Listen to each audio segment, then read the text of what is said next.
Hey guys, so today we're gonna make some peanut butter waffles. So delicious, few ingredients, and your family will love them. So let's get started.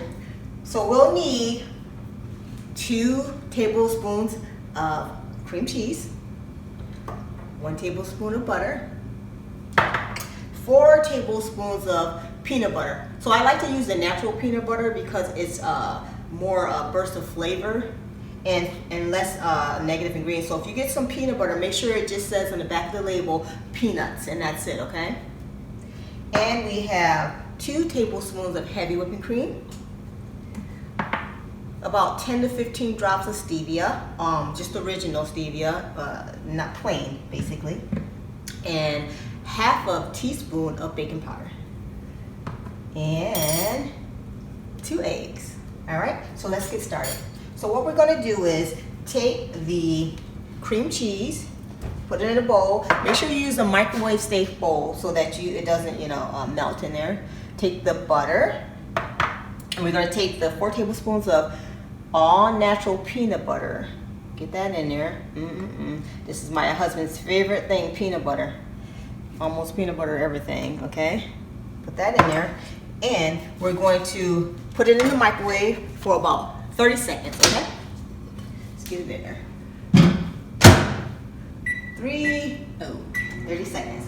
So we'll let that get nice and melty. So we'll put it in the microwave so that it can get melt enough so that we can get it whipped up really well, okay? With the cream cheese and the peanut butter and the butter. So that way it solidifies well. So 30 seconds for that. And speaking of peanut butter, our favorite peanut butter so far is this organic creamy peanut butter from Costco. So if you go to Costco, you'll get a better deal because you'll get 2 of these huge peanut butters for almost the price of 1 at the grocery store. It's all natural, okay? That's my tip for today. All right, so let's get this out of the oven, and make sure you see this is how it gets all melty. Make sure you get a really good whip in there, guys. Use your muscles. You should be strong by now doing keto. Do your muscles. So get it nice and whipped up. See that? So it's gonna be thick, a little bit thick because of course it's peanut butter, but we wanna get everything combined together well, see? And just kind of get it out of there. So it's always good to use a whisk because whisk gets things really combined, okay? So once you do that, you get your spatula and get that off the sides. All right, let's see, like that.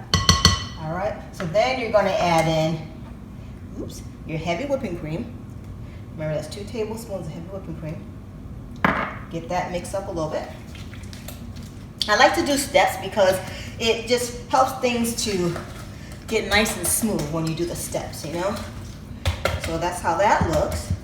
Then we're gonna get our sweetener. So depends on how sweet you want your waffle. I recommend at least about 10 to 15 drops. It's up to you though. You can do less. 1, 2, 3, 4, 5. I think that might have been 12. Okay. And then we're gonna get our eggs. Let's get some of this stuff moved out.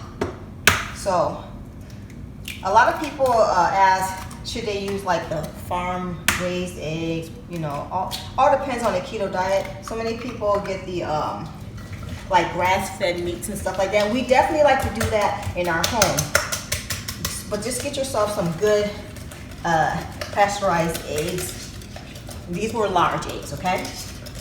Get that all whipped up really smooth. See that?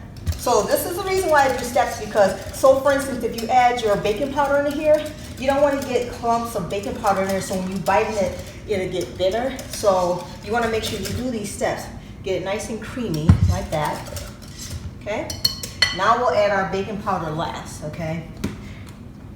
So, also I wanted to say that, you notice how there's no flour in this recipe? Yep. So these are flourless peanut butter pancakes. I mean, waffles, not pancakes. But you could make them into pancakes. I have done that. So make sure you level off your half a teaspoon. And I like to kind of like shake it in a little bit to get it all around. There you go. Because like I said, you don't want clumps of baking powder because I've experienced that before and it's not pretty. And I did it during a gathering, which is funny. It was a Thanksgiving Day gathering, and I had made some cornbread. And I guess the baking powder didn't get fully mixed in there. Yeah, and everyone started eating it, and you should have saw the faces. Oh man, they were like, I was like, what's the matter? You know how you feel when you're a chef. You want to make sure that everything's like perfect, you know, and everybody's like, it's good, Rosemarie, I mean, yeah. And then of course my husband said it's bitter, because he's going to be truthful all the time. He's my worst critic, but he loves everything I make basically, but he'll tell me. So yeah, so to get this nice and whipped up, okay, so this is what it looks like, guys. Nice and creamy. It smells so good.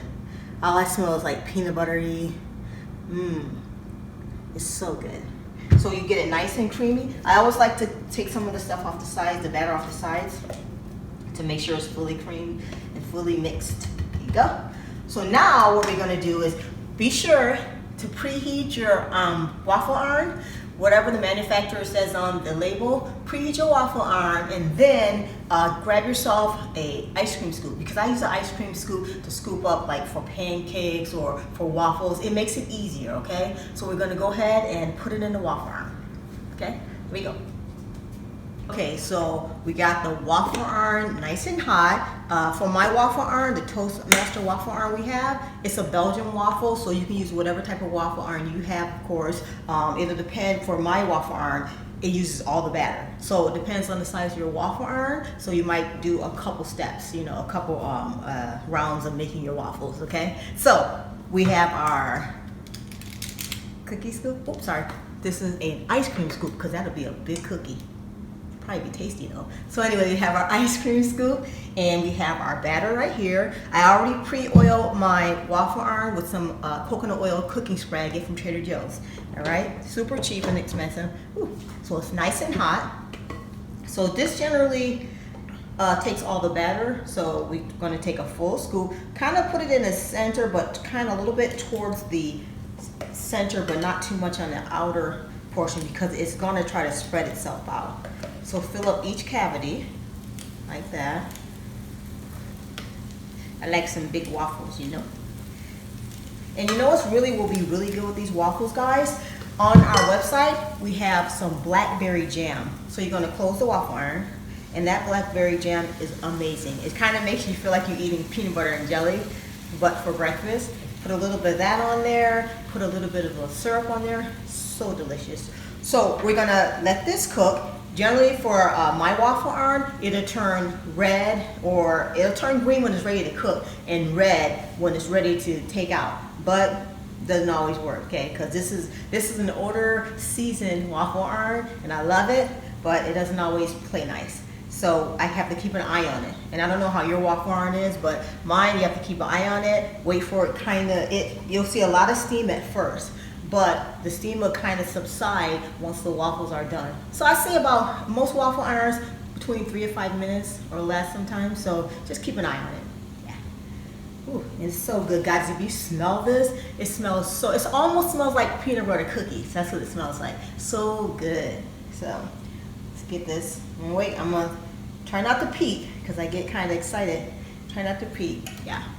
So let me know in the comments below though if you guys ever had peanut butter waffles, or what type of waffles have you tried in the past, you know, like in the batter. Like I would love to do a berry waffle, which would be so delicious in the batter. So let me know what kind of waffles you guys made, okay?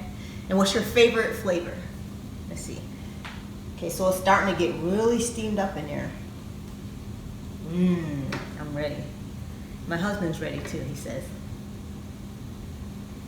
Let's see. I won't check it. Just let me take a little peek at it. Ooh, guys, look at those waffles.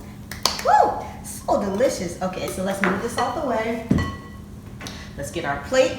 Okay, let's get these babies on the plate. So be careful, because they're hot. Yeah. Let me see. I like to get a little bit of separation going on here, so we'll just cut it down the line right here, just for presentation's sake. Look at that waffle. Woo! So yummy. Guys, you gotta try this, guys. Look at that. And I always say that about the recipes, but you gotta try it. Look at that fluff. Okay, let me see if I can get that. You don't wanna let go of his brother over here. Look at that. Look at that fluffiness. how thick and rich. Yeah, look at that. And see, that had, I'm sorry, but you know I'm all about tasting. That used no flour. Look at those waffles. Ooh, nice and fluffy. They're nice and crisp, and they smell so good, guys. So we're gonna get us some butter. We're gonna get our favorite syrup, which I'll show you, and we're gonna try. Let's do this. So guys, we have our peanut butter waffles. We're gonna give them a try. Here we go. Ooh, wow. First of all, they're crispy on the outside. So much peanut butter flavor on the inside. So delicious. We use Lancanto maple syrup, which is great for the keto diet because it doesn't spike your blood sugar and it's made with that monk fruit sweetener. So tasty, guys. So definitely give these peanut butter waffles a try. Quick and easy. Took less than about 10 minutes to get it together. Few ingredients, but also tasty. So we'll see you next time on Faithful Keto Kitchen. Talk to you soon. Bye.